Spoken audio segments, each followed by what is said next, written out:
नमस्कार, मैं अभिषेक प्रताप सिंह, आप देख रहे हैं बोले दिल्ली। आज हम यहीं पे, जैसा कि हमने देखा कि दिल्ली पे Nai Delhi railway station Paharganj side Adesh Gupta, BJP प्रदेश अध्यक्ष आदेश गुप्ता यहाँ पे आंदोलन कर रहे थे और यहाँ पे एक तरीके का जनसभा किया था उन्होंने कि दिल्ली की जो नई आबकारी नीति आई है इससे काफ़ी ज़्यादा दुकानें खोली गई। तो आज हम यहीं दिल्ली वालों से और जो यहाँ बीजेपी के लोग आए हुए हैं, उनके प्रचारक आए हुए हैं, हम उनसे बात करेंगे और उनसे हम जानने की कोशिश करेंगे कि उनको इस नई आबकारी नीति से क्या दिक्कत है और ये किस वजह से यहाँ पे प्रदर्शन कर रहे हैं। देखिए, मैं आपको एक बात बता दूं कि यहाँ पे लगा हुआ ओडी बंद, ये दुकान बंद है, वो दुकान बंद है, सामने बंद है, लेकिन आप जाओ शराब के ठेकों के ऊपर लंबी लंबी लाइनें लगी हुई है, वहाँ कोई देख रेख करने वाला नहीं है। जी आप ये समझ लीजिए, हम तो यहाँ पे दुकानें अपनी बंद कर रहेंगे, आपको बताऊं, लेकिन क्या है, शराब के ठेकों पे जाके अभी भी आप जाके देख लो, लंबी लंबी लाइनें लगी हुई हैं, जो गली गली मोहल्ले मोहल्ले के अंदर इन्होंने ठेके खुलवा दिए हैं। हम चाहते हैं, उसका विरोध कर रहे हैं कि जो हमारी माताएं बहनें आई भी हैं यहाँ पर, आप देखो कितने घर से आ गई उठ के, इसलिए कि उनका आदमी, उनका भाई, उनका बच्चा इस दारू के ठेकों पे ना जाए और दारू से बचे। लेकिन दारू के ठेकों पे ना जाए तो ऐसा तो नहीं है कि अगर दारू पीनी है तो उनको कहीं वो जाएंगे नहीं। अगर आपके नज़दीक में खुला हुआ है तो वो आपके लिए सुविधा हो गई है। सर ऐसा है, ये सुविधा नहीं है। इसके अंदर क्या होगा, जो बच्चे नहीं भी पीते थे वो भी पीना स्टार्ट कर देंगे। केजरीवाल तो नहीं घसीट के ले गए ना कि आप चलिए दारू पीने। केजरीवाल जी ने तो पहले भी, अरे सर, केजरीवाल जी ने ठेके तो खुलवा दिए ना, घर घर के नजदीक के अंदर। आप जाके देखो, आगे मंदिर है, मंदिर के थोड़ी सी दूर के ऊपर शराब का ठेका खुला हुआ है, तो ऐसे कैसे चलेगा जी। हाँ चाचा, आप क्या कहना चाह रहे हैं? ये सब केजरीवाल जी का सबसे बड़ा ये कमाई का धंधा है। सबसे पहली बात है कि हजारों करोड़ रुपए का इसके अंदर घोटाला हुआ है। सबसे पहले तो उस घोटाले की जांच होनी चाहिए। हम शराब के खिलाफ नहीं, पहले भी दुकानें खुली थी, अब भी केजरीवाल जी का तो कहना है कि जो पूर्व यहाँ पे शासित सरकार थी उसने 32,000 करोड़ समथिंग का घोटाला किया है शराब ठेकों के तहत, शराब नीति के तहत। तो कहीं ना कहीं ये तो एक देखा जाए कि अगर वहाँ पे जो दुकानें सील की गई हैं, उनको जो नीलाम की गई हैं, उनमें 10,000 करोड़ का फायदा हुआ, बताया उन्होंने।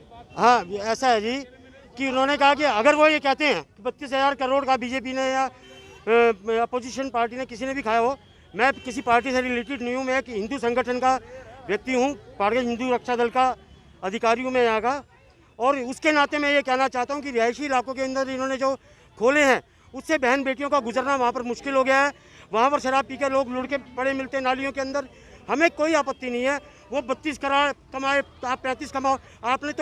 आपने कहा इन्होंने 32,000 करोड़ कमाए, बहाना बना लिया हम 35,000 करोड़ कमाएंगे।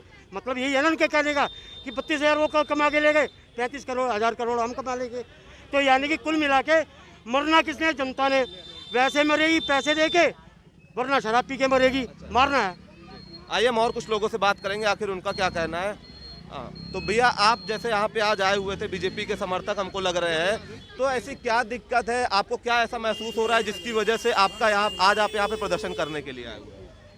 प्रदर्शन की तो एक वजह है जो काफ़ी दिनों से हम देख रहे हैं कि भाजपा और स्थानीय निवासी जो हैं दिल्ली के, वो इसी चीज़ को लेकर प्रदर्शन कर रहे हैं कि ये जो शराब नीति लाई जा रही है, ये क्यों लाई जा रही है, क्या ये घर बर्बाद करना चाहते हैं। ये उनका कहना है कि जो पिछले शराब नीति के तहत जो यहाँ पे घोटाले हो रहे थे, जो पिछली शासित सरकार थी उसमें घोटाले हो रहे थे, तो हम इसको रोकने के लिए लेके आए हैं, उसमें कुछ नए कानून भी बनाए गए हैं। नहीं, ऐसा देखिए, जब तक केजरीवाल जी सत्ता में नहीं आए थे तब तक ये चीख चीख के कहते थे कि इन्होंने शराब के ठेके खुला दिए, ये घर बर्बाद कर रहे हैं, इससे लोग जो हैं शराब पी पी कर अपने घर बर्बाद कर रहे हैं, काम धंधे नहीं हैं। और जब ये सत्ता में आ गए तो इन्होंने इस शराब नीति को इतना व्यापक कर दिया, ठीक है, घोटाला इतना व्यापक हो गया कि इन्होंने दिल्ली को अलग अलग जोनों में बांट कर वहाँ पर इसको प्राइवेटाइज कर दिया है। जो सरकारी ठेके थे उनको बंद कर दिया है और अब इसको इतना प्राइवेटाइज कर दिया है और बाकायदा इन सारे जोनों की बोली लगाई गई है, ठीक है, 300 400 करोड़ से। इसमें बताया उन्होंने कि 10,000 करोड़ रुपए दिल्ली सरकार को फायदा हुआ है। फ़ायदा क्या, फ़ायदा तो तब होगा जब ये रेजिडेंशियल एरिया में जो ठेके खुलवा के फ़ायदा करेंगे क्या दिल्ली के लोगों का। एक एक जोन की 300 400 करोड़ के अंदर बोली लगी है, फिर उसके अंदर जो 300 400 करोड़ के अंदर ये जोन खरीदेगा और फिर उसके अंदर ठेके खुलवाए जाएंगे, ठीक है, वो अपना पैसा कहाँ से वसूल करेगा। उन्होंने इतने ज़्यादा ठेके खुलवा दिए, पहले 250 ठेके हुआ। दारू के दाम भी तो एक फिक्स निर्धारित किए गए कि इससे ज़्यादा महंगी नहीं बिकेंगी। पर उससे आप ये देखिए कि जो 250 ठेके खुलते थे या 300 ठेके थे पूरी दिल्ली में, आज वो 1000 से ऊपर है। आज वो 1000 से ऊपर है, ठीक है। आज रेजिडेंशियल एरिया के अंदर हमें दिखते हैं कि ठेके खुले हुए हैं, स्कूल, मंदिर, उन सब के पास जो नहीं खुलने चाहिए वहाँ पर भी ठेके खुले हुए हैं। हम जब भी जनता के बीच में जाते हैं तो वहाँ पर जनता का एक ही रोष होता है कि हमारे घर के सामने ठेका खुल गया, सारे शराबी उनके घर के आसपास घिरे रहते हैं और उनके ना वहाँ पे बेटियाँ चल सकती हैं। अभी जैसे आप कह रहे हैं ज्यादा खुल गया, तो पहले भी तो शराब के ठेके थे, तो क्या वहाँ पे लोग नहीं घिरे रहते थे उनके घरों के पास में? वहाँ पे भी तो जनता ही रहती होगी। देखिए पहले जो था इतना भयानक स्थिति नहीं थी दिल्ली की, अब ज़्यादा ठेके खुलने की वजह से अब इन्होंने क्या किया, अब इन्होंने लड़कियों को भी शराब पीने के लिए ऐसे प्रेरित किया कि अब ये प्रेरित किया है भैया? आप कहाँ की बात कर रहे हैं? अब आंदोलन चलाया इन्होंने, है क्या? आपको अगर जानकारी होगी तो इन्होंने अब पिंक ठेके खुलवाने की सिफारिश की है कि हम दिल्ली के अंदर पिंक ठेके खुलवाएंगे ताकि लड़कियों को शराब लेने के अंदर धक्का मुक्की का सामना ना करना पड़े, कोई दिक्कत ना हो उनको शराब खरीदने में। अब अगर पिंक ठेके खुलवा के ये लड़कियों को प्रोत्साहित करेंगे, महिलाओं को प्रोत्साहित करेंगे कि वो जाके शराब खरीदें, तो फिर आप सोचिए कि युवा कहाँ जा रहा है, ये कहाँ लेकर जा रहे हैं दिल्ली को और दिल्ली की जनता को। इसके अंदर किसका फायदा है? हम आपकी बात समझ गए, मतलब नशा मुक्त दिल्ली का वादा था, लेकिन आज एक तरीके जब से तक सत्ता में नहीं नशे थे, में जूझती हुई जब दिल्ली तक नजर सत्ता आ में रही है। नहीं थे। आइए हम कुछ महिलाओं से भी बात करेंगे, इनका भी क्या कहना है। आपका नाम माता जी? मेरा नाम सुनीता कनौजिया है। तो आप यहाँ पे आज आए हुए हैं, बीजेपी के समर्थक में आप यहाँ पे खड़े हुए, और नई आबकारी नीति जो लाई गई है, शराब की नीति जो लाई गई है, उसके आप अपोजिशन में, क्या वजह है आपको कि यहाँ पे आज आके प्रदर्शन करना पड़ा? देखिए, केजरीवाल जी ने बोला था कि मैं स्कूल बनवाऊंगा, बहुत कुछ उसने वादे किए थे, पर उसने उसके विपरीत ये दारू के ठेके, जो कि आज से पहले 250-300 था, पर आज 1000 की संख्या में उसने खुलवा दिए। पर ये दारू के ठेके कोई अच्छी चीज़ नहीं है। पहले ही महिला बहुत ग्रस्त थी इन चीज़ों से, अब उसने और ज़्यादा खोल के और घर के पास में खोल दिए। आप ये देखिए, गली गली में उसने मोहल्ले में खोल दिए। इससे क्या हो गया कि जो लड़के नहीं भी पीते थे, अब उनके घर के पास वो चीज़ आ गई है। जो नहीं पीने वाला भी होगा वो भी उसको देख के आकर्षित होगा। इससे क्या होगा, घर जो बिगड़ रहे हैं, जो एक घर बिगड़ रहा था आज वो 10 घर बिगड़ रहे हैं। इसको क्या होगा, समाज जो है और बुरा उसके पर प्रभाव पड़ रहा है, बच्चों के ऊपर उसका प्रभाव बहुत पड़ रहा है। लेकिन माता जी, ठेके तो शराब के पहले भी थे, तो क्या उस शराब के ठेके के पास में जो बच्चे रहते थे, क्या उनके लिए कोई ऐसी सुविधा, उनको भी तो ये नुकसानी पहले से भी झेलनी पड़ती होगी? ठेके थे पहले, पर गली गली के अंदर ठेके नहीं थे। पहले जो 250 की संख्या में थे, अब वो हजारों की संख्या में आ गए। अब आप इतना समझिए कि जो लोग पहले शराब पीते थे, शराब का सेवन करते थे, वो तो शराब लेने 60 किलोमीटर दूर भी जा सकते थे। बिल्कुल जाएंगे। ऐसा आपने लॉकडाउन के समय भी देखा होगा। बिल्कुल देखा था ये सर। देखा जाए कि पास में इतनी दुकानें जो खोल दी गई, उससे तो ये तो आराम मिल गया ना जनता को। जनता को आराम मिल गया सर। ये कोई अच्छी चीज तो नहीं है, आप इसको कोई अच्छी चीज तो नहीं कह सकते। नहीं, ठीक है ना। एक ये जो पहले महिला पहले ही बड़ी ग्रस्त थी, अब बिल्कुल उसके सामने आप दारू का ठेका खोल देंगे, उससे उसके बच्चे जो प्रभावित हो रहे हैं, जो बच्चा नहीं पीने वाला भी था वो लगे, क्योंकि आपको पता होगा अच्छाई बड़ी जल्दी नहीं पकड़ी जाती, बुराई 1 मिनट में पकड़ी जाती है। हम आपकी बात समझ गए। हम और भी कुछ लोगों से बात करेंगे और हम उनसे जानने की कोशिश करेंगे कि आखिर उनका क्या कहना है। हाँ चाचा, आपका क्या नाम है? सर मैं नहीं बता। शराब नहीं पीते क्या? नहीं पीते? पक्का नहीं पीते? पक्का नहीं पीते। तो मतलब, हाँ जी भैया, क्या बोलना चाह रहे हैं? मैं पूछना चाहता हूँ सबसे पहले सर, ये बताइए, अच्छा कोरोना और बुरा कोरोना कब से होने लग गया? आप आगे आज मार्केट में ओड इवन शुरू हुआ।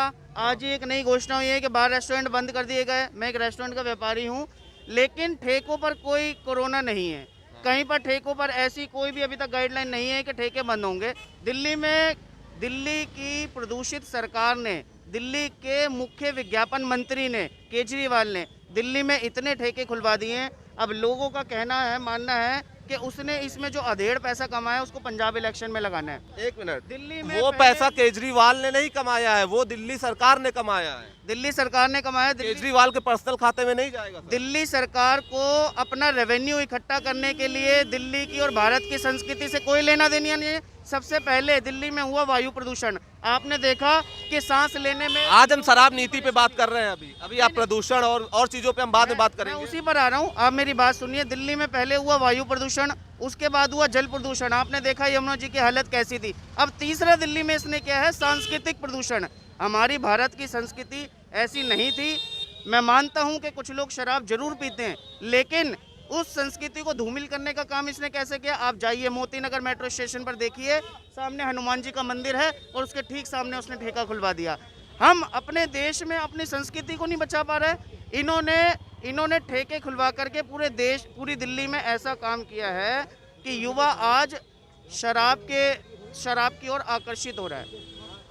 जैसा कि अभी पहले एक भाई साहब बोल रहे थे, महिलाओं को भी शराब के प्रति आकर्षित किया है कि पिंक ठेके खुलवाकर उनको एक फैसिलिटी दी है कि आप आराम से बैठिए, शराब पीजिए, उसके बाद आप काम पर जाइए और घर पर जाइए। तो आइए हम और भी कुछ लोगों से बात करेंगे, उनसे भी जानने की कोशिश करेंगे आखिर उनका क्या कहना है। हाँ भाई, आपका क्या नाम है? मेरा नाम राकेश कुमार सिंह है। आप यहीं दिल्ली के निवासी हैं? हाँ, नहीं हम तो यूपी के हैं, लेकिन हमारी वोटर आईडी यहीं के, हम वोट देते हैं। मतलब काफी दिन से आप यहाँ पे रह रहे हैं, तो अब आपकी आईडी यहीं की? हाँ हाँ बिल्कुल। हम आपसे ये जानना चाहेंगे, जैसे दिल्ली में नई आबकारी नीति लाई गई, शराब नीति के तहत जो दुकानें खोली गई, ये केजरीवाल सरकार का ये कहना था जो पिछली शासित सरकार है वो लगातार घोटाले कर रही थी और उसमें जगह जगह पे 80 वार्ड में दुकान न होने से काफी ज्यादा घोटाला हो रहा था। आपका इस टिप्पणी पे क्या विचार है और आपके हिसाब से कैसा काम हुआ है? नहीं, ये केजरीवाल सरकार नहीं सही कर रही है। बहुत यहाँ बहुत तेज बोलिएगा, आवाज धीरे है। केजरीवाल सरकार यहाँ सही नहीं कर रही है, काम नहीं सही किया है इन्होंने। बहुत ज़्यादा शराबी हो गए दिल्ली में, एकदम पूरा तरह गंद मच गया है। जहाँ देखो वहीं गली नुक्कड़ में पी के लोग गिर रहे हैं, मर रहे हैं। बहुत गलत काम है, ऐसे नहीं है। हर जगह ठेका, पास में हर गली में ठेका खुल रहा है अब तो हर गली में। मतलब अब एक तरीके से ये कोरोना की देखते हुए लगता है उन्होंने ऐसा कुछ स्कीम अपना निकाल दिया आबकारी नीति में कि अब लोगों को दूर न जाना पड़े और पास में ही शराब लेके शाम को लगा लिया जाए। बिल्कुल।